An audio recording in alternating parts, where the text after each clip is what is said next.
보도록 하겠습니다. 디모데전서 6장 17절부터 19절까지 말씀입니다.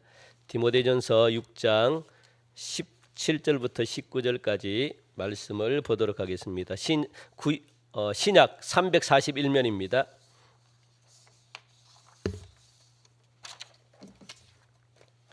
우리 같이 한 목소리로 우리 함께 봉독하도록 하겠습니다. 17절부터 19절까지 같이 읽겠습니다. 시작. 내가 이 세대에서 부한 자들을 명하여 마음을 높이지 말고 정함이 없는 재물에 소망을 두지 말고 오직 우리에게 모든 것을 후히 주사 누리게 하시는 하나님께 두며 선을 행하고 선한 사업을 많이 하고 나누어 주기를 좋아하며 너그러운 자가 되게 하라. 이것이 장래에 자기를 위하여 좋은 터를 쌓아 참된 생명을 취하는 것이니라. 아멘. 우리가 인생을 논할 때, 제가 인생을 논하기가 조금 죄송한데, 우리가 인생을 논할 때 흔히 인생을 말할 때 흔히들 이렇게 이야기하잖아요. 인생은 연습이 없다라고 그렇게 말하잖아요. 인생은 정말 여러분들 연습이 없습니다. 이 말 뜻은 뭐냐면 내가 인생을 한번 살아보고 다시 시작할 수 있는 어떤 그런 성질의 것이 아니라는 거예요. 인생은 한번 살면 그것으로 끝납니다. 또다시 살고 싶다고 해가지고 살 수 있는 게 인생이 아닙니다. 그냥 내가 연습 한번 해보고 다음에는 내가 잘 살아야지. 불교에서 말하는 이 뭐라 그럽니까? 다음에는 내가 전생에는 다시 내가 죽고 다시 태어나면 내가 더 좋은 남편으로 내가 태어나겠다. 더 좋은 사람으로 내가 태어나겠다. 이게 없습니다.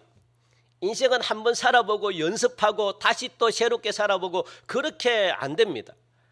한번 지나가 버리면 그만이라는 그런 뜻이 바로 인생은 연습이 없다라고 하는 그런 말이죠. 이게 여러분들 맞는 말이잖아요. 인생이 연습이 있으면 얼마나 좋겠습니까? 그런데 인생은 연습이 없습니다. 우리 인생은요 단 한 번밖에 없는 이례적인 그런 인생이기 때문에 그래서 여러분들이 아무렇게나 살 수가 없다는 겁니다. 연습 삼아 살아볼 수도 없다는 겁니다. 인생을 장난 삼아 살아볼 수가 없다는 겁니다.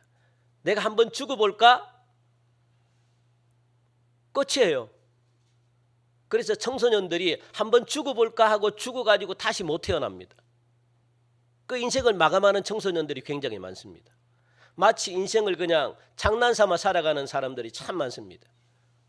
인생은 그런 성질의 것이 절대 아닙니다. 그렇다면 우리는 이처럼 한 번밖에 없는 인생을 갖다가 과연 어떻게 살아야지 여러분들이 지혜롭게 잘 살았다라고 그렇게 성경은 말씀하고 있는가? 여러분들 지혜롭게 사셔야 돼요. 왜냐하면 성경은 지혜로운 자가 되라고 그렇게 말씀하고 있거든요. 여러분들 어리석은 자가 되면 이 땅에서 어려움을 겪을 수밖에 없습니다. 성경이 말하거든요. 어리석은 자는 하나님이 없다 말하는도다. 어리석은 자는 고통을 당한대요. 그러니까 여러분들이 지혜롭게 사셔야 되는 거예요. 성경이 그렇게 말하고 있거든요. 그래서 성경은 어떻게 하면 인생을 지혜롭게 살 수 있는가? 거기에 대해서 오늘 본문은 우리에게 말씀해 주고 있습니다. 오늘 본문을 통해 가지고 이 문제를 갖다가 한번 생각해 보기를 간절히 원합니다. 인생을 지혜롭게 사는 첫 번째 방법이 뭐냐? 17절 말씀 보니까 자신을 높이지 말라 그렇게 말씀하네요. 자신을 높여서는 절대 안 됩니다. 우리 17절에 우리 한번 앞부분 우리 17절 보니까 네가 이 세대에서 부한 자들을 명하여 마음을 높이지 말고 그렇게 말합니다. 여러분들 마음을 높이지 마시기 바랍니다. 마음을 높인다는 것은 여기서 높인다라고 하는 말은요 무슨 뜻을 가지고 있냐면 이 생각이라는 단어를 가지고 있거든요. 높인다라는 이 말 속에는 무슨 단어가 들어가 있냐? 생각이라는 단어가 들어가 있어요. 여기 주석을 찾아보면은 높인다라는 말에는 생각. 그러니까 여러분들 무엇을 높인다는 거예요? 생각을 높인다라는 거거든요. 이 생각이라는 것은 뭡니까? 혼적인 부분이잖아요. 혼적인 것은 세상적인 거거든요. 그러니까 당연히 세상적인 게 생각들이 들어오니까 내가 무엇하는 겁니까? 내 스스로를 높인다는 거예요. 내 스스로를 속는다는 거예요. 내가 마치 높은 사람인처럼 착각해서 나를 높인다는 겁니다. 그러다 보니까 여기서 마음을 높인다라고 하는 것은요, 생각이 높아지니까 자랑하다, 교만하다라는 그런 뜻을 가지고 있거든요. 자랑하다, 교만하다. 여러분들 생각을 높이면 절대 안 됩니다. 여러분 생각이 막 그냥 세상적으로 자라가면은 무엇으로 연결돼요? 교만으로 연결됩니다. 그 세상적인 생각이 자라가면 안 돼요. 왜냐하면 세상적인 모든 것들은 여러분 자신을 막 높이는데 애를 쓰기 때문에 이게 속는 겁니다. 스스로 속이는 게 뭐냐? 생각이라는 거예요. 굉장히 무서운 거거든요. 쉽게 말하면 생각이 높아지기 때문에 여러분들을 갖다가 막 그냥 자랑하고 교만하다라는 그런 말뜻을 가지고 있습니다. 그렇다면 여러분들, 성경은 어떤 자들이 이렇게 될 가능성이 많다라고 그렇게 말합니까? 어떤 자들이에요? 성경을 보니까 어떤 자들입니까? 부한 자들을 명하여 그렇게 말하거든요. 부한 자들이라는 것은 재물이 많고 재물만 포함되는 게 아닙니다. 재물이나 명예나 권력, 이런 어떤 내가 좀 세상에서 다른 사람들보다 좀 이렇게 많이 가진 자들, 이런 자들이 어떻게 해요? 교만해지기 쉽다는 거예요. 성경이 지금 그렇게 말하고 있거든요. 물질이 많은 사람들, 권세가 많은 사람들, 권력이 많은 사람들, 명예가 많은 사람들이 어떻게 될 수 있다는 겁니까? 생각이 높아질 수 있다는 거예요.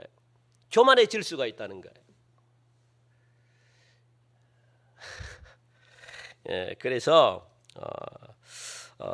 부한 자들, 부자들을 지금 말하고 있습니다.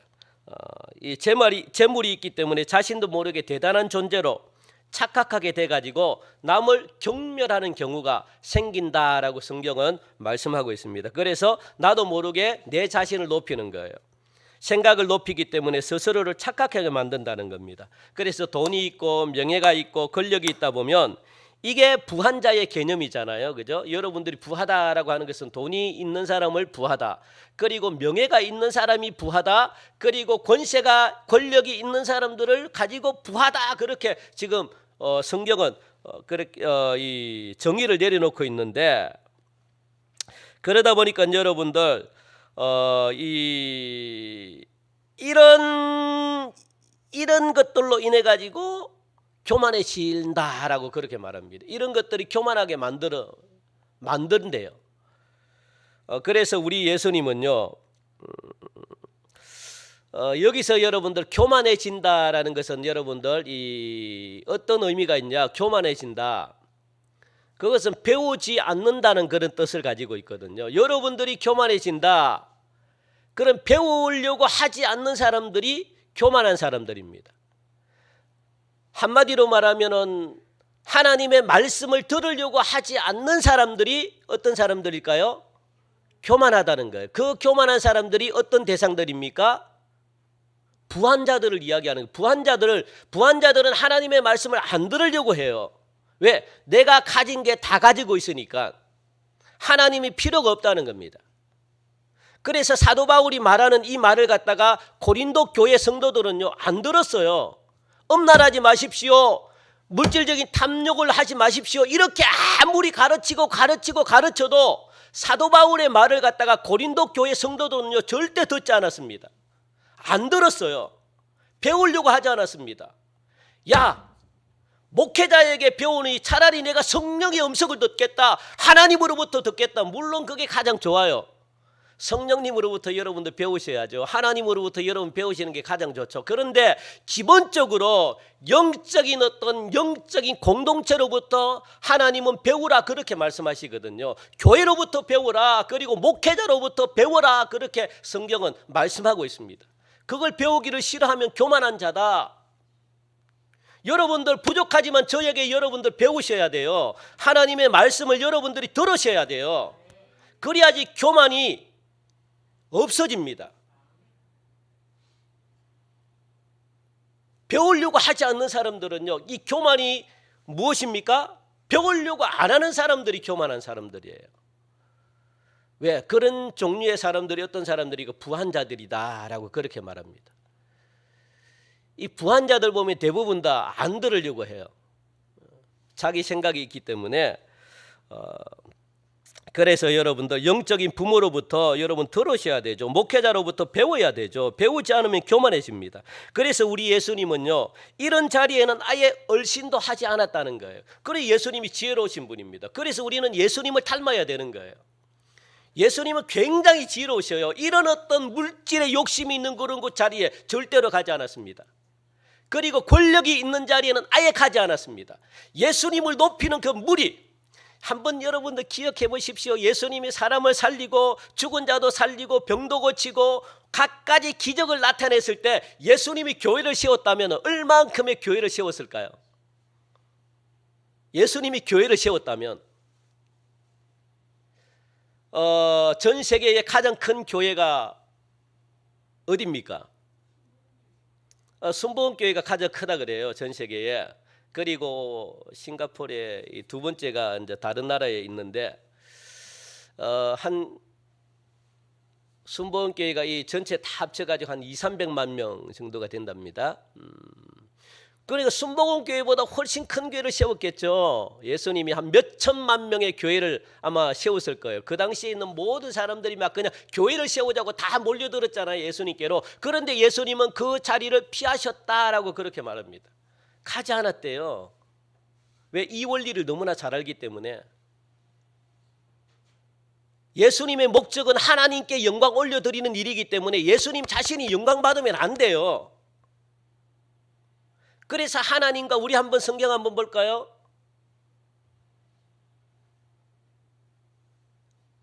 예, 우리 같이 한번 빌립보서 2장 5절 8절 같이 읽읍시다. 시작.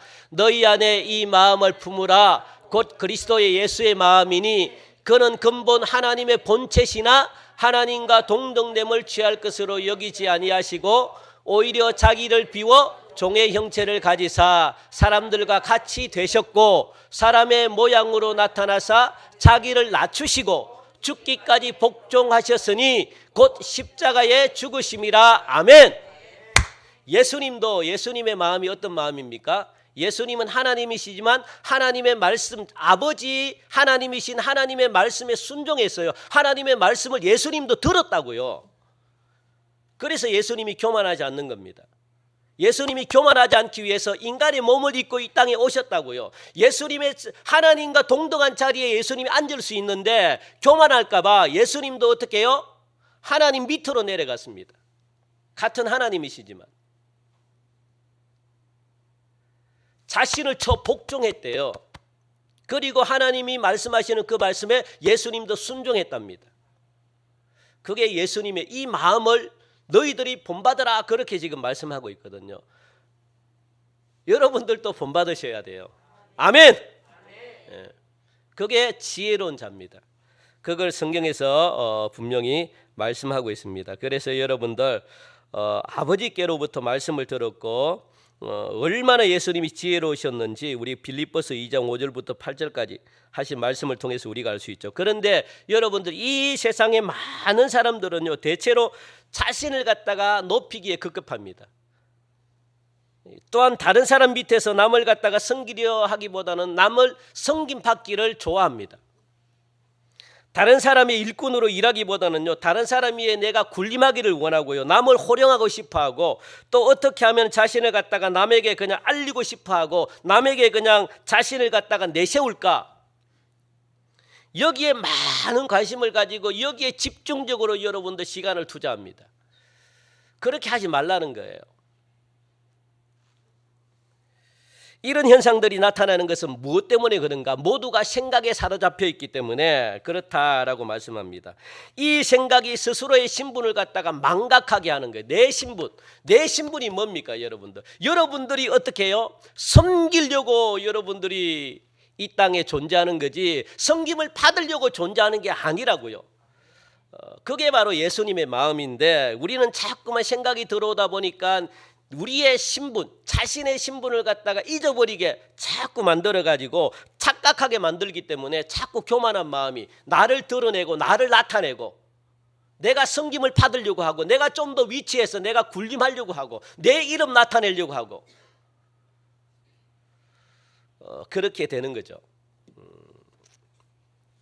그래서 여러분들 이 목회자 중심도 여러분들 이게 참 위험한 말입니다. 목사님 중심, 뭐 교회 중심, 뭐 말씀 중심 물론 맞지만 하나님 말씀 중심 이거는 맞지만 목회자 중심, 목사 중심이 되면 안 돼요. 그거 참 많은 목회자 분들이 잘못 가르친 목사님 속에 있는 하나님의 말씀을 들어야지 목사님의 말씀을 들으면 어떻게 합니까? 목사님의 인간적인 그렇게 가르치면 안 돼요. 저는 여러분들에게 저를 따라 뭐 이렇게 제가 제 중심으로 이렇게 한 적이 한 번도 없잖아요. 말씀을 제 속에 있는 하나님의 말씀이 맞다면 그걸 여러분 따라오시라는 거예요. 제가 맞다면 영적으로 여러분들이 생각해서 이게 영적으로 제가 맞는 말씀을 한다면 내 속에 있는 하나님의 말씀을 듣고 여러분들이 따라오시라는 거예요.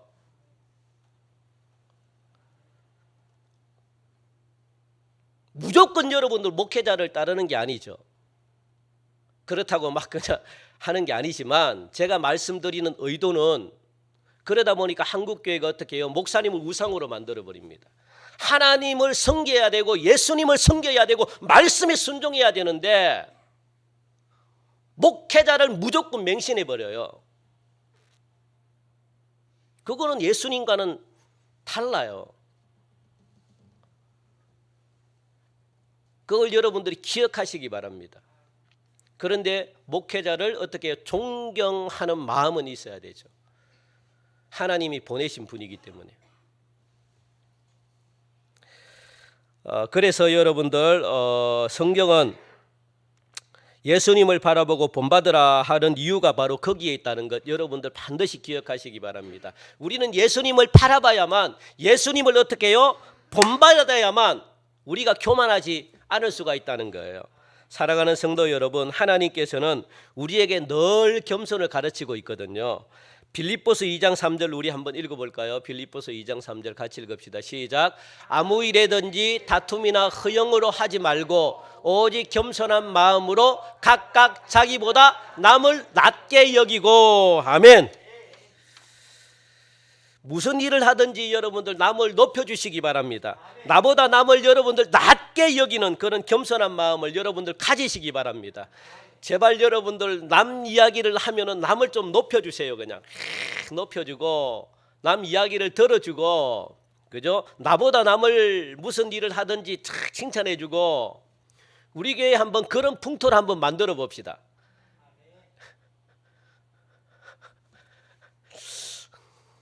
그런 풍토로 만드시는 은혜가 있기를 간절히 바랍니다.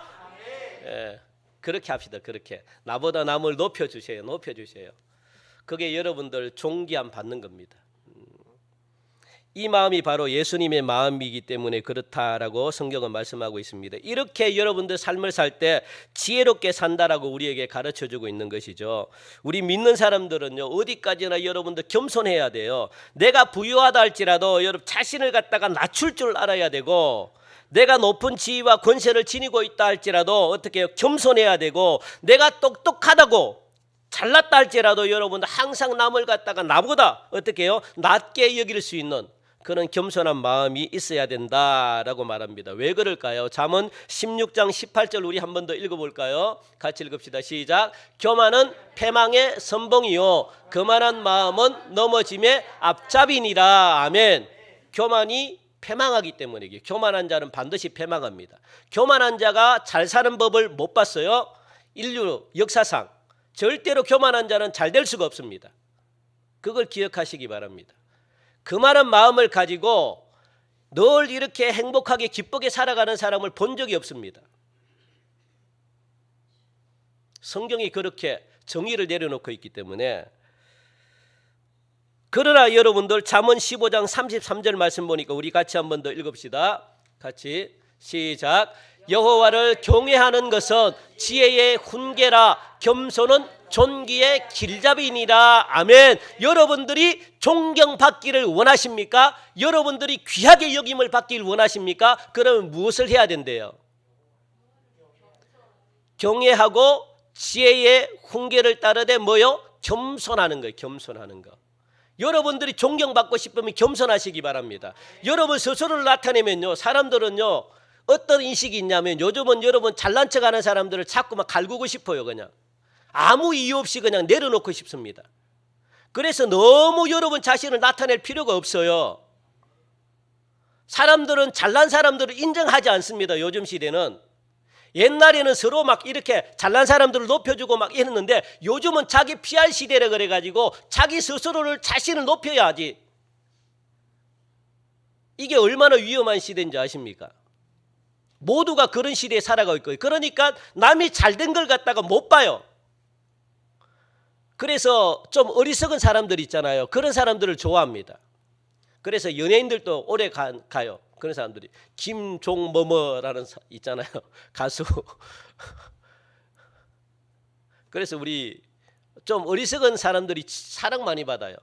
좀 바보같이 행동하는 사람들. 그런 사람들을 좋아하지 똑똑한 사람은 싫어합니다. 적이 있대요. 적. 그럴 필요 없어요. 여러분들. 김종 몰라요? 김종민 있잖아요. 김종민이야, 그죠? 그 사람들을 다 좋아하잖아요. 왜? 좀 행동이 어리석다고 생각하니까 다 좋아합니다. 그 사람이 그 김종민이 이 가수가요, 굉장히 지혜로운 사람이에요. 롱런을 달립니다. 오래오래. 그게 현명한 거예요, 여러분들.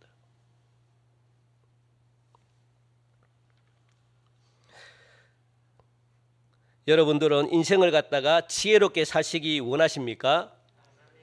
그렇다면 무엇보다도 먼저 여러분 겸손하시기 바랍니다. 겸손이라는 것은 하나님을 믿는 것이고 신뢰하는 게 겸손이거든요. 그럴 때 나는 부족하구나, 나는 연약하구나, 이걸 갖다가 깨닫게 된다는 거예요.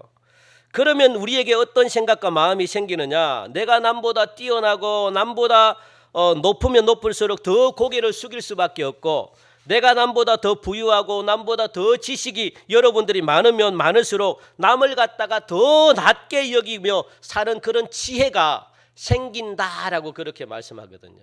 그래서 하나님을 믿고 신뢰하는 게 너무 중요합니다. 그게 바로 겸손이고, 그러다 보니까 지혜가 생겨가지고 스스로를 갖다가 어떻게 해요? 남을 높이게 되는, 그래서 더불어 여러분들이 높임받는 그런 귀한 은혜의 삶을 살게 된다라고 가르쳐주고 있습니다. 둘째, 인생을 지혜롭게 살려면 둘째 뭡니까? 재물을 사랑해서는 안 된다라고 말합니다. 여러분, 재물을 사랑하지 마시기 바랍니다. 재물을 많이 버십시오. 많이 못 벌게 하는 게 아닙니다. 많이 벌어야 되죠. 저도 재물에 욕심이라기보다는 저도 돈을 사랑해요. 좋아합니다. 목회자라고 돈을 싫어합니까? 저도 돈이 많으면 좋아요. 왜 목회자는 가난하게 살아야 되는 이유가 있나요? 여러분, 목회자가 가난해야 됩니까? 한번 물어봅시다. 목회자가 가난하게, 그냥 찌질해도 가난하게 살아야지 그게 청렴하고 영성이 있는 사람입니까? 저는 아니라고 봐요. 왜 그런 생각을 가지고 있는지 모르겠어요. 여러분들도 돈을 갖다가 많이 벌면 좋잖아요. 목회자도 마찬가지입니다. 돈이 많으면 좋아요. 저도 돈이 많으면 좋아요. 그런데 여러분 기억하시기 바랍니다. 돈을 사랑하면 안 돼요. 재물을 사랑해야 될 대상이 아니에요. 그걸 성경이 분명하게 가르쳐주고 있습니다. 여러분들 누가 돈을 갖다가 못 벌게 합니까? 제가 돈을 못 벌게 합니까? 목회자가 돈을 벌면 안 됩니다, 그렇게 말합니까? 아닙니다. 돈을 얼마든지 버십시오. 돈이 나쁜 게 아니에요. 하나님이 돈을 주셨잖아요. 선하게 사용하라고 주셨잖아요. 돈이 있어야 되죠. 그런데 여러분들 돈을 사랑하니까 그래요. 사랑하니까. 재물은 사랑할 게 아니에요. 따라합시다. 재물은 사랑할 대상이 아니다. 지배해야 될 대상이지 어떻게 사랑해야 될 대상입니까? 그걸 여러분들이 아시기 바랍니다. 돈이 많으니까 사랑하게 된다는 거예요. 그러니까 돈을 갖다가 어떻게 많이 갖지 말라 그렇게 말하는 거지, 돈을 갖다가 나쁘다, 돈이 세속적인 거다 그렇게 가르치지 않죠. 돈이 많으면 많을수록 돈을 더 탐내게, 이 돈의 힘이 굉장하다는 거예요. 그래서 여러분들 지혜롭게 살려면 재물을 사랑해서는 안 된다는 거예요. 안 된다. 오늘 본문 17절 우리 마음을 높이지 말고 우리 한번 읽읍시다. 우리 중간까지 정함이 없는 재물 거기까지 시작. 내가 이 세대에서 부한 자들을 명하여 마음을 높이지 말고 정함이 없는 재물에 소망을 두지 말고 아멘. 여기서 여러분들 정함이 없다라고 하는 것은요 무슨 뜻을 가지고 있냐 하면 불확실하다라는 뜻을 가지고 있거든요. 정함이 없다. 무엇이 정함이 없대요? 재물이 정함이 없다는 거예요. 정함이 없는 재물이라 그러잖아요. 정함이 없다는 것은 무엇이라고 이야기했습니까? 불확실하다.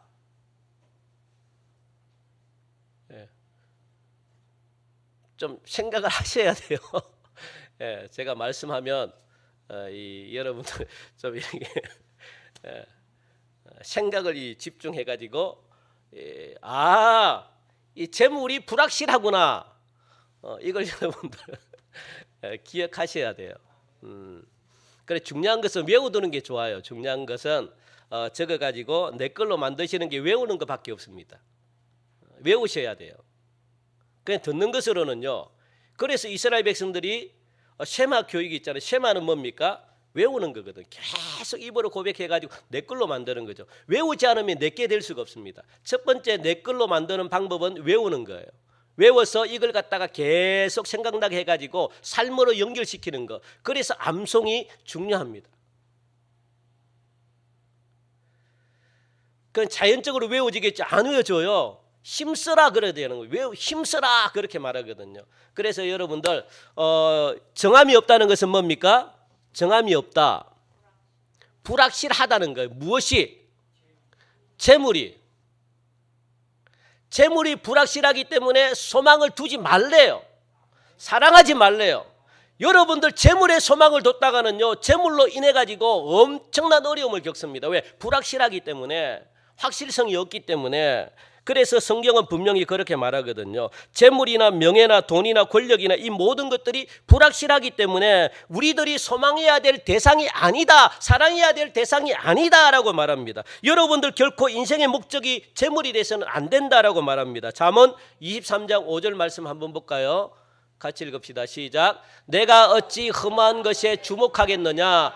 정령이 재물은 스스로 날개를 내어 하늘을 나는 독수리처럼 날아가리라. 아멘. 뭡니까? 재물은 스스로 날개를 내가지고 하늘을 날아가 버려. 독수리처럼 없어져 버린대요. 왜? 그러니까 허무한 것이라는 거예요. 재물은. 거기에 마음을 두지 말라는 겁니다. 또 예수님께서 마태복음 6장 19절 우리 같이 읽읍시다. 시작. 너희를 위하여 보물을 땅에 쌓아두지 말라. 거기는 좀과 동록이 해하며 도둑이 구멍을 뚫고 도둑질하느니라. 예수님께서 말씀했거든요. 예수님께서 이 재물의 불확실성에 대해서, 불안정성에 대해서 지금 예수님이 말씀하고 있는 겁니다. 언제 사라질지 모른다. 그러니까 땅에 너희들이 그냥 막 쥐고 사랑해서 막 이렇게 벌벌 떨지 말라. 언젠가 없어질 수 있다. 그렇게 지금 말씀하고 있습니다. 그런데 많은 분들을 보면은 여러분들 마치 그냥 돈을 위해 사는 사람처럼 뭐니 해도 뭡니까? 예? 그렇지. 잘하시네요. 뭐니 해도 머니죠, 머니. 그래 돈 하면서 그렇게 사시는 분들이 참 많아요. 그게 나쁘다는 게 아닌데, 그러니까 모두 돈 버는 일이라면 무슨 일이든지 막 하는 거예요. 사람도 팔아버리고 내 자녀들, 내 가족도 팔아버리고. 돈 앞에서는요, 여러분 장사가 없습니다. 돈이 그만큼 힘이 세다는 겁니다. 돈의 유혹을 물리치기가 쉽지 않습니다. 그래서요, 이 마지막 이 시대의 우상의 하나님이 가장 가슴 아파하는 것은 모든 것은 괜찮은데 이 돈 앞에서는요, 사람들이 하나님처럼 생각한대요. 돈을 갖다가. 이 돈은 하나님처럼 생각하기 때문에 쉽게 돈의 유혹에 못 벗어나요. 그래서 많은 사람들이 돈과 명예와 바꿔버려요. 생명과 돈과 바꿔버려요. 그런 사람들을 많이 보잖아요. 그래서 부패하고 타락하고 나라가 그렇게 됩니다. 우리의 입장으로서는 이해가 안 돼요. 저런 사람들이 왜 돈을 갖다가 또 돈을 갖다가 왜 탐내나? 저만큼 돈을 가졌으면 만족하고 살아야지. 우리의 입장에서 이해가 안 됩니다. 그런데 여러분 돈이 많으면 많을수록 자꾸만 돈을 더 탐내고 싶어요. 그게 돈의 위력입니다. 만족을 줄 줄 몰라요. 여러분들 100억 있으면 여러분 만족하실 것 같죠? 대답을 안 하시네. 100억이 없어서 그러나? 예? 만족하실 것 같죠? 돈 100억이 너무 큽니까? 그럼 좋아요. 여러분 지금 당장 여러분 가정에 한 10억 정도만 있으면 만족하실 것 같죠? 에휴,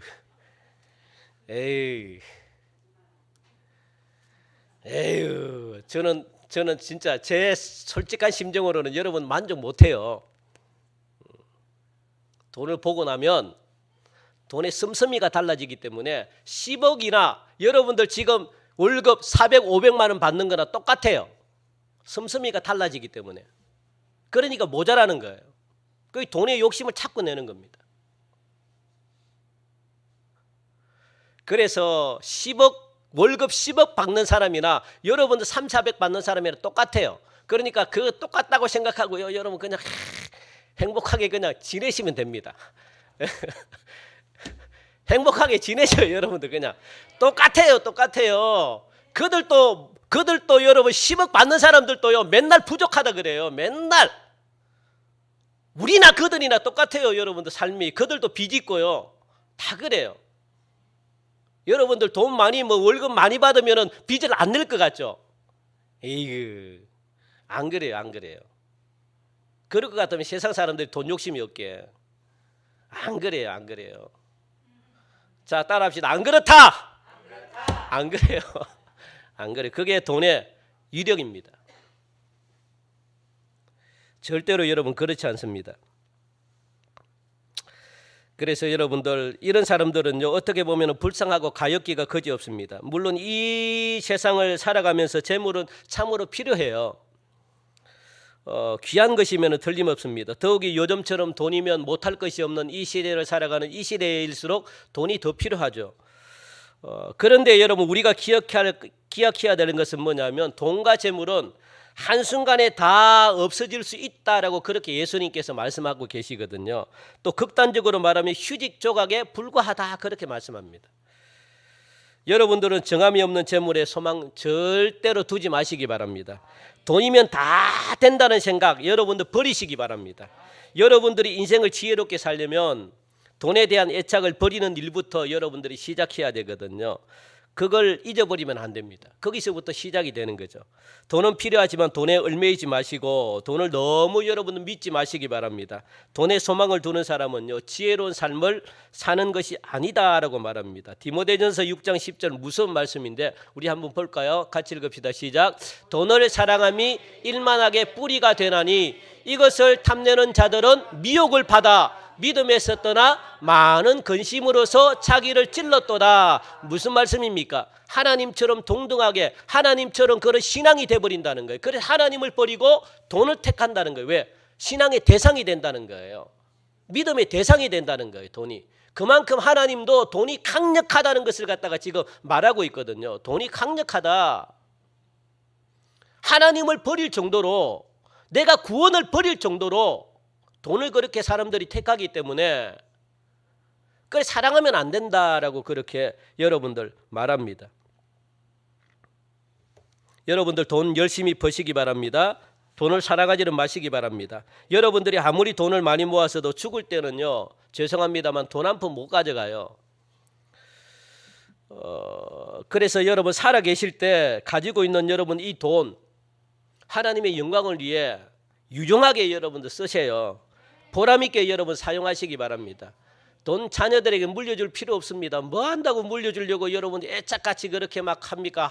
그러지 마세요. 그냥 자녀들 인생이고 알아서 살게끔 놔두세요. 그냥 그게 자녀들 행복하게 만드는 겁니다.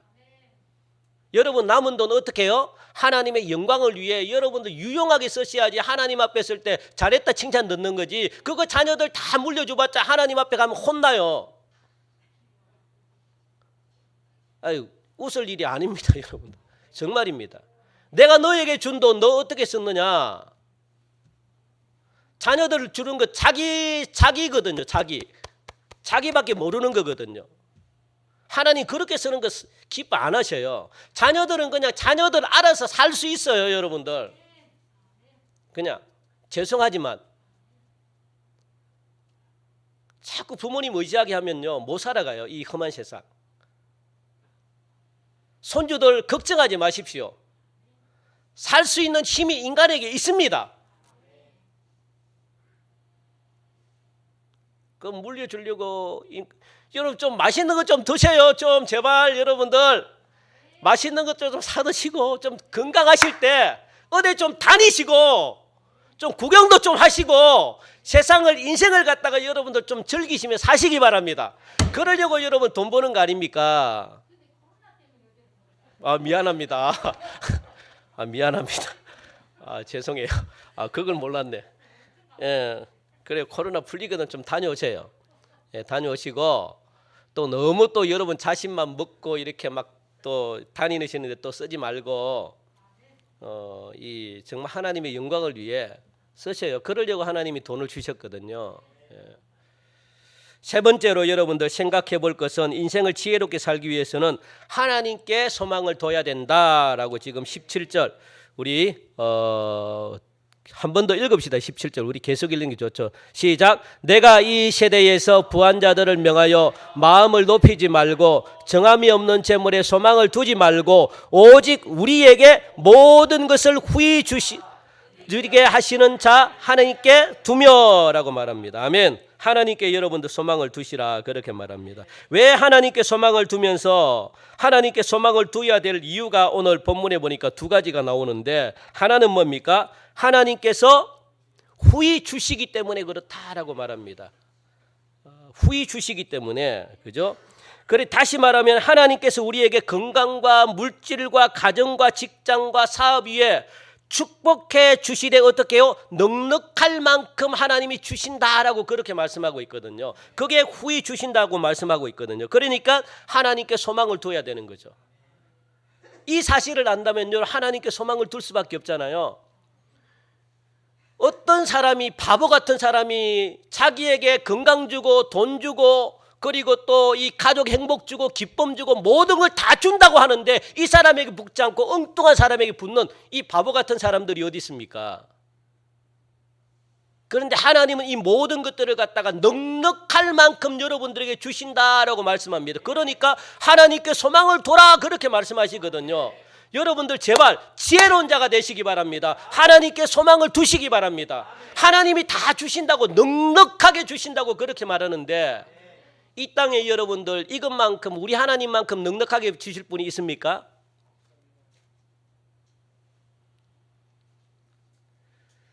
그렇다면 여러분 하나님께 소망을 둬야죠. 하나님께 소망을 둬야죠. 하나님은 인간들의 생존을 보장하는 모든 피조물의 창조주다 그렇게 말합니다. 모든 것의 주인이시다라고 말합니다. 그러므로 모든 것은 하나님의 소유다라고 말씀하고 있는 거예요. 아멘. 모든 것은 하나님의 소유이십니다. 따라합시다. 모든 것은 하나님의 소유다. 이 창조주 하나님이 우리에게 넉넉하게 주기 때문에 나에게 소망을 두라 그렇게 말씀하시는데 하나님께 소망을 안 두네요. 여러분들 당연히 지혜롭다면 하나님을 소망해야 되는데 그게 당연한 건데 여러분들은 하나님께 여러분들에게 건강과 물질과 가정을 주시고 직장과 사업을 주시되 언제나 후하게 주시고 있다고 여러분들 믿으십니까? 아마 이렇게 말하면은 무슨 뚱땅지 같은 소리 하냐 반발할 분도 계시리라 저는 생각합니다. 특별히 건강이 좋지 못한 분들이나 사업에 어려움을 겪고 계신 분들이나 또 아직 직장을 구하지 못한 분들이나 또 가정에 여러 가지 많은 어떤 우환이 있는 그런 어려움을 겪고 있는 그런 가정들이나 또 개인적으로 여러 가지 공경에 처해 있는 그런 분들은요 하나님에 대한 불만이 있을 수가 있습니다. 또 자신의 처지를 갖다가 비관하거나 세월을 갖다가 한탄할 수도 있습니다. 더욱이 오늘 말씀을 통해 가지고 하나님께서 우리에게 후히 주신다라고 그렇게 말씀했는데 이 말씀을 갖다가 여러분들 나와는 아무런 관련이 없는 그런 말씀처럼 진실하지 못하게 들릴 수도 있습니다.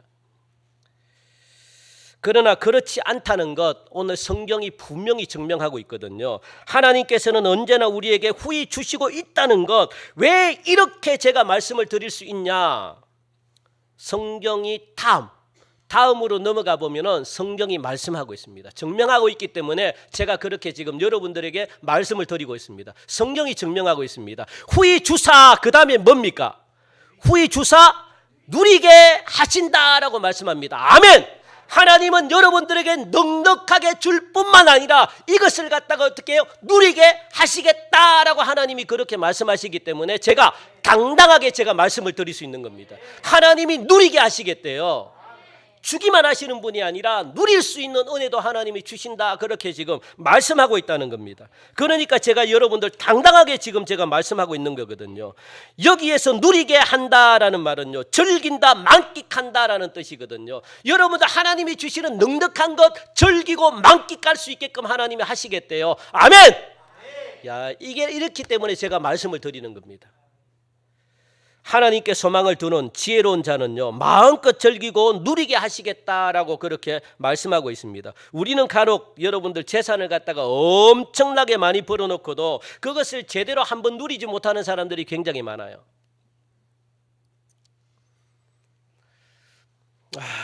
참 마음이 아프죠. 한평생 절약해가지고 수십억을 벌었는데 좋은 식당 가가지고 맛있는 음식 제대로 한번 먹어보지 못하고, 또 좋다는 명소 찾아가가지고 관광 한번 못하다가 어느 날 갑자기 세상을 떠나시는 분들 너무 많이 보게 됩니다. 참 마음이 아파요. 참으로 안타까운 일이 아닐 수가 없습니다. 하나님은 여러분들의 삶을 누리게 해주시겠다, 마음껏 즐기고 마음껏 만끽하게 해주겠다, 하나님이 그렇게 말씀하셨습니다. 말씀하신 것은 하나님이 그렇게 해주겠다는 거예요. 하나님이 거짓말하는 분이 아니기 때문에.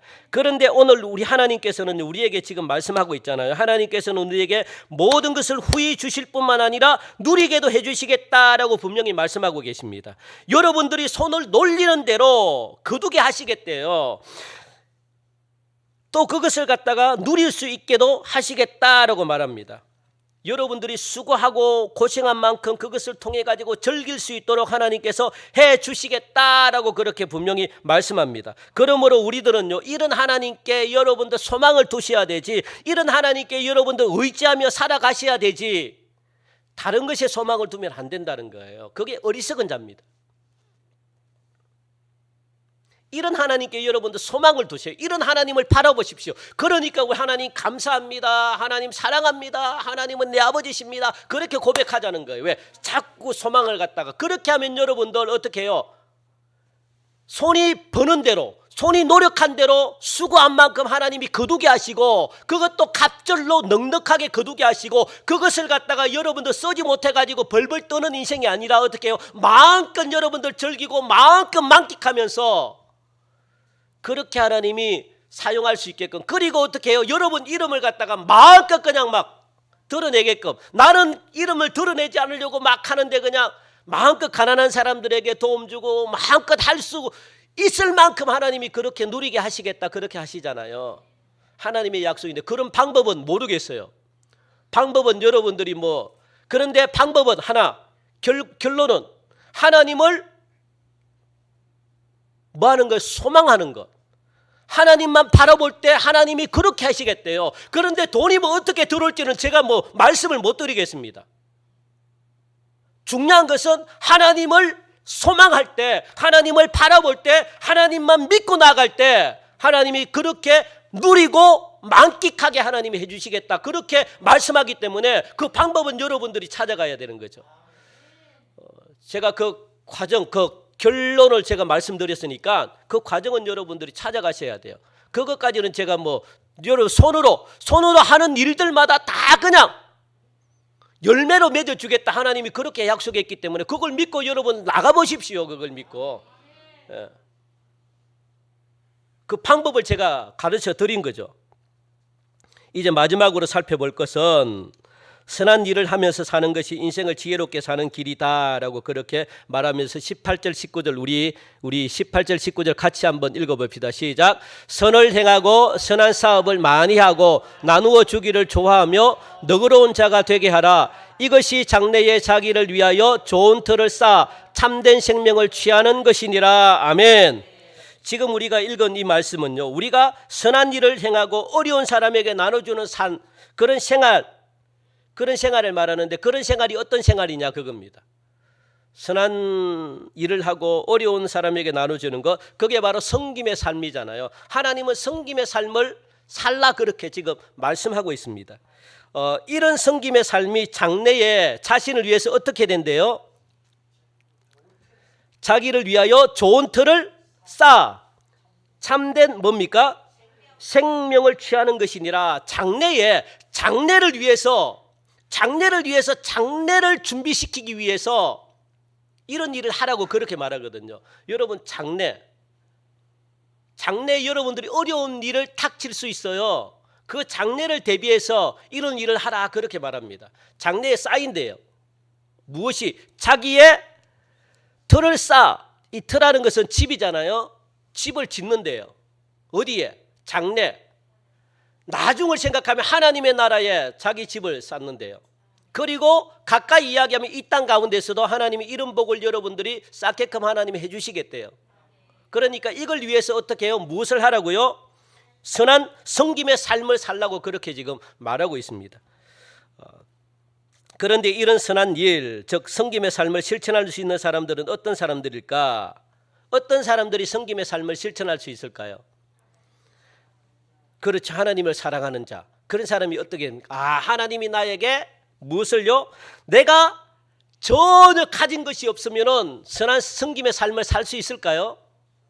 여러분들 가진 게 없나요? 나는 전혀 가진 게 없습니다. 여러분들 가진 게 없습니까? 이 가진 것이라는 것은 재물만을 이야기하는 게 아닙니다. 나에게 가진 것이 있다라고 생각하는 사람들은요, 누구든지 섬기고 나눌 수 있다는 거예요. 내가 가진 게 있다. 여러분들이 가진 게 뭡니까? 물질만을 이야기하는 게 아니고, 누구에게나 하나님은 여러분들에게 무엇을 주셨을까요? 하나님은 누구에게나 재능이라는 게 주셨습니다. 재능, 달란트를 주셨다고요. 여러분들 각각의 달란트가 다 있습니다.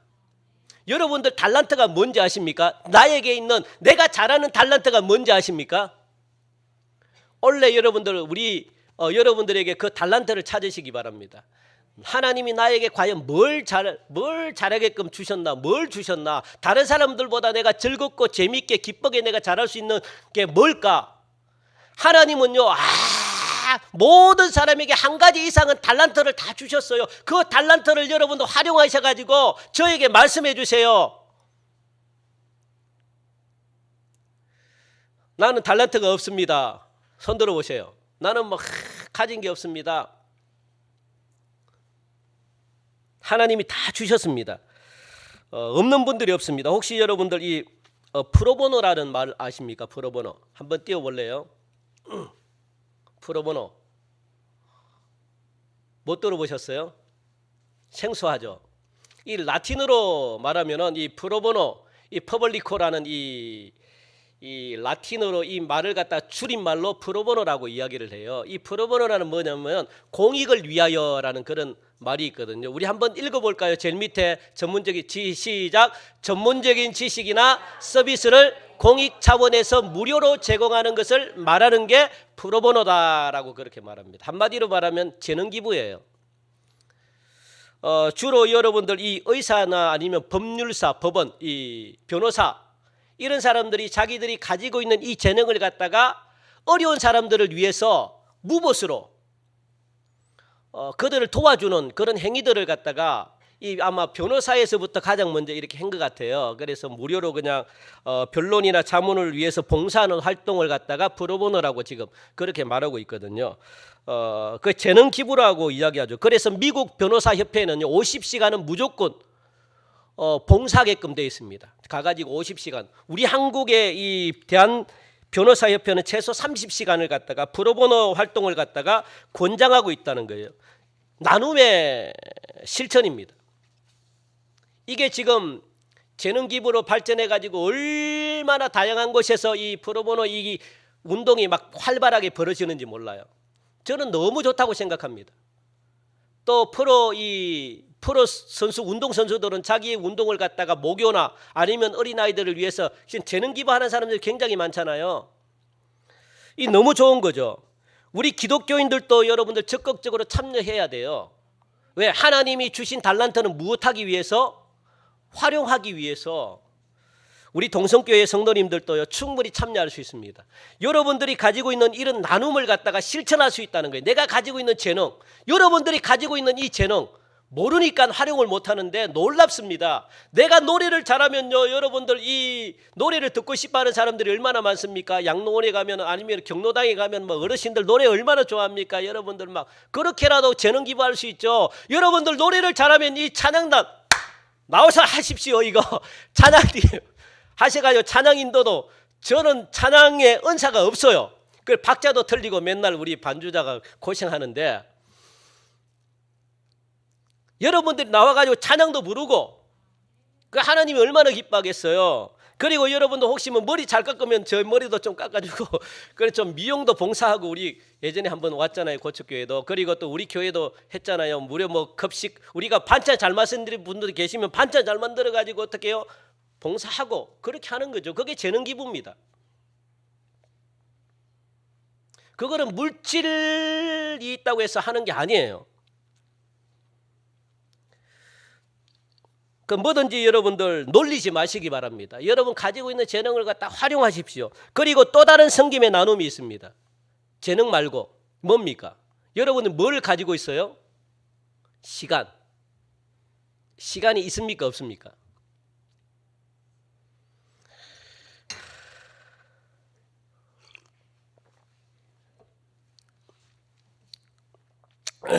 하나님이 여러분들에게 주신 시간이 있습니까? 없습니까? 이 시간을 여러분들 귀하게 사용하십니까? 하나님은 세월을 아끼라 그렇게 말하거든요. 왜냐하면 때가 다 됐기 때문에. 하나님은 나중에 이 시간을 사용하는 문제 갖고도 하나님이 심판하십니다. 여러분들이 시간을 어떻게 활용했는가? 왜냐하면 예수님은요, 허투루 시간을 쓴 적이 한 번도 없어요. 예수님은 시간이 몰이랄 정도로 내가 이 시간을 예수님은 활용하기 위해서, 이 시간을 우리에게 주기 위해서 십자가의 피와 몸을 예수님이 십자가에 못 박혔다 그렇게 말씀하십니다. 너희들에게 이런 시간을 주기 위해서 나는 그렇게 허투루 쓴 적이 없다. 그렇게 예수님이 말씀하셔요. 여러분들 이 시간을 갖다가 여러분들 시간이 남는 시간을 투자를 하셔요. 사람들을 위해서 생명을 살리는 데 있어 하나님을 위해서 시간을 내십시오. 하나님은 시간까지도 하나님이 여러분들 말씀하십니다. 여러분 시간은 낼 수 있잖아요. 내가 짜투리 시간을 갖다가 내 가지고 내가 만약에 교회 일을 한다 그러면 교회 나와 가지고 좀 더 이렇게 돌보고, 그리고 전도하는 시간에 같이 전도하고, 그리고 봉사하시는 같이 봉사하고, 기도하는 시간에 내가 좀 더 나와 가지고 기도하고, 그리고 또 어려운 사람들이 있으면 찾아가 가지고 내가 음식도 나눠주고, 아니면 또 얼마든지 할 수 있습니다. 여러분 이 시간을 갖다가 여러분들에게 아무렇게나 보내지 마십시오. 우리는 시간이라는 게 있습니다. 시간. 그래서 시간도 여러분 투자해서 교회도 돌보고 하나님의 나라도 봉사하고 또 어려운 사람들도 여러분들 위해서 또 투자하고, 이런 시간을 갖다가 여러분들 좀 보냈으면 좋겠어요. 하나님은 그걸 원하시거든요. 그게 섬김의 삶입니다. 나를 위해서 투자하는 그 시간, 나를 위해서 시간을 좀 내려놓고, 저도 인터넷을 저도 굉장히 많이 합니다. 저도 막 그냥 저는 뭐 컴퓨터를 해야 되기 때문에 이 시간이 어떻게 보면 아깝잖아요, 여러분들. 이 시간에 충분히 다른 것 할 수 있습니다. 그 시간을 여러분들 하자는 거죠. 그리고 또 한 가지 뭡니까? 물질입니다. 물질도 나눌 수 있어요. 물질은 넉넉한 사람만이 할 수 있는 일 아닙니다. 조금씩 여러분들 어려운 것에 우리는 사용할 수가 있어요. 나를 위해 투자하는 이 물질, 내 가족에게 투자하는 물질, 조금씩 아껴가지고 생명 살리는 일에 투자하는 겁니다. 생명 살리는 일에 사용하자는 거예요. 저도 설교를 준비하면서 참 반성을 많이 합니다. 물질은요, 물질이 많다고 해서 나눌 수 있는 게 아닙니다. 우리나라에도 아직도 굶주리는 사람들이 굉장히 많아요. 그리고 아직도 지금 어렵게 사는 사람들이 너무 많습니다. 뭐 해외까지 갈 필요 없습니다. 소년 소녀 가장들, 결식 아동들 얼마나 많은지 몰라요. 내가 조금 맛있는 거 좀 덜 먹고, 내가 조금 이렇게 좋은 옷 좀 조금 낮춰서 이렇게 하고, 전 세계에는요 굶주린 사람들이 너무 많아요. 어린아이들이 100원짜리 이 10,000원이면 한 달 양식을 먹을 수 있는 아이들이 분유 빨아먹는 거 있죠. 10,000원이면 한 달치가 돼요. 한 달치가. 심지어는 물이 없어가지고, 우리도 좀 교회가 넉넉하면 저 외국에도 마찬가지고 우물도 좀 파주고 좀 하고 싶어요. 참 저는 그거 보면 참 마음이 아픕니다. 마음이 아파요. 그거 하자는 거예요. 우리가 조그만, 하나님은 그걸 귀하게 여기, 그게 섬김의 삶입니다. 우리는 좀 못 먹더라도 죽지는 않잖아요. 내가 좀 옷을 갖다가 좀 덜 입어도 좀 뭐 사람들이 뭐 그렇게, 여러분들 다 비싼 옷처럼 보여요. 이거, 예. 그게 섬김의 삶입니다. 자, 그렇다면 여러분들 여기 장래에 자신을 위하여 좋은 터를 쌓는 것이라는 말이 무슨 뜻인지 아십니까? 이것은 앞에서 언급을 한 것처럼 섬김의 삶입니다. 이렇게 여러분들이 섬길 때 여러분들이 장래에 반드시 궁핍한 날이 온다라고 그렇게 말씀합니다. 그때 궁핍한 날을 대비해서 자신을 위해 좋은 보화를 쌓아두는 것이다 라고 그렇게 말하거든요. 장래에 하늘에서 보화를 쌓는다 그런 말입니다. 하늘나라에 보화를 쌓는다. 영생에 대한 보상을 받는다는 말입니다. 하늘나라에서만 보상을 받는 것이 아니라 반드시 이 땅에서도 보상을 해준다라고 하나님이 그렇게 말씀하고 계시거든요. 그런데 중요한 것은 사실 이 땅에서 보상받는 것보다 하늘나라에서 보상받는 게 훨씬 귀합니다. 여러분, 하늘은요 실제입니다. 실제.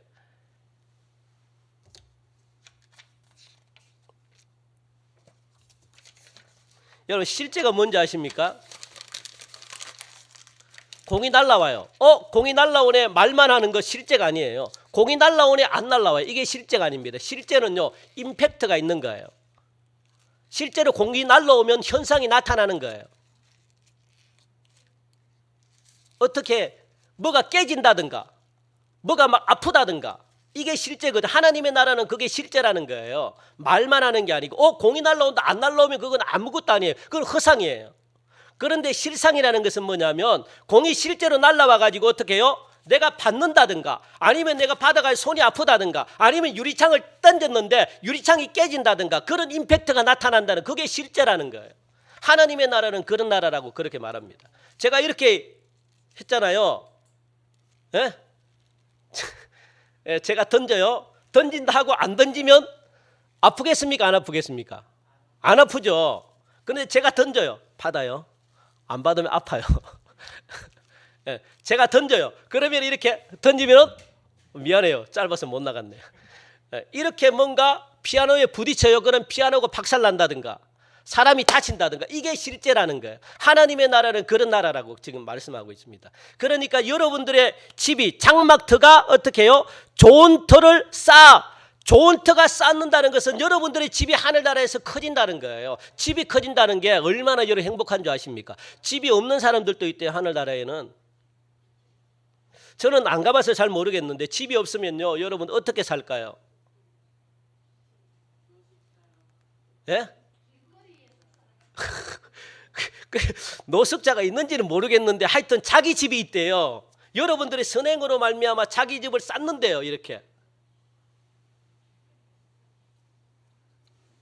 그 참 좋지 않아요? 집이 크면 클수록 얼마나 좋겠습니까? 이 나라에서도 집이 크면 클수록 좋은데 그게 안 들어오죠. 별로 안 들어오죠. 한번 여러분 가가지고 후회하지 마십시오. 하늘나라에는 갔는데 내 집이 없어가지고 제가 장담을 못하겠네요. 저도 안 가봐가지고 말을 못하겠는데, 그런데 집이 지어진대요. 여러분들 집이 저 집에 나중에 한번 놀러 보십시오. 아멘 하시는 분도 없고 하늘나라에서 우리 서로서로 한번 자기 집에 한번 초청합시다. 얼마나 좋습니까, 여러분들? 얼마나 좋습니까? 살아가는 성도 여러분, 구제나 봉사를 하며 사는 선한 생활에는 반드시 심은 대로 거두게 될 것이다라는 약속의 말씀이 있습니다. 반드시 상급이 주어질 것이라는 축복된 말씀이 있습니다. 초대교회 성도들이 바로 그런 삶을 살았거든요. 그게 바로 초대교회입니다. 서로 나누고 행복하게 초대교회는 살았다는 겁니다. 어려운 사람들을 구제하고 도와주는 아름다운 교회, 우리 교회가 되기를 간절히 바랍니다. 사랑하는 성도, 다시 한 번 더 제가 여러분께 묻겠습니다. 여러분들은 인생을 지혜롭게 살기 원하십니까? 그렇다면 선한 일을 많이 하십시오. 남에게 많이 베풀고 어려운 사람 많이 구제하며 사시기 바랍니다. 오늘 하나님께서 이와 같이 여러분은요, 이 행한 선한 이 일들을 결코 헛된 것이 아니다. 그리고 장래 자기를 위하여 좋은 터를 쌓아서 참된 생명을 취하는 것이다라고 그렇게 말씀하고 있다는 것을 갖다가 여러분도 명심하시고 이 땅에서 행복의 날수가 많아질 수 있기를 바랍니다. 무엇보다 하나님의 나라에서 여러분들의 살 집이 점점 커져가지고 모든 성도들을 여러분들이 다 초청해도 남을 정도 의리의리한 집에서 여러분들 모두가 사시는 그런 은혜가 있기를 주님의 이름으로 간절히 축원드립니다. 하나님 참 감사합니다. 오늘도 우리에게 귀한 소망의 말씀 주시니 감사합니다. 하나님, 우리 사랑하는 성도들 지혜로운 삶을 살게 하여 주옵소서. 하나님을 소망하게 하여 주옵소서. 하나님을 붙들게 하여 주시옵소서. 그래서 장래에 하나님의 그 나라에서 사랑하는 성도들의 집이 점점 넓어지게 하시고 많은 보상으로 위로받게 하시고, 그래서 하나님께 칭찬 듣는 귀한 삶을 살아가게 하시되 이 땅에서도 행복의 날수가 더 많아질 수 있는 축복을 맛보게 하여 주시옵소서. 감사하며 예수님의 이름으로 기도하옵나이다. 아멘.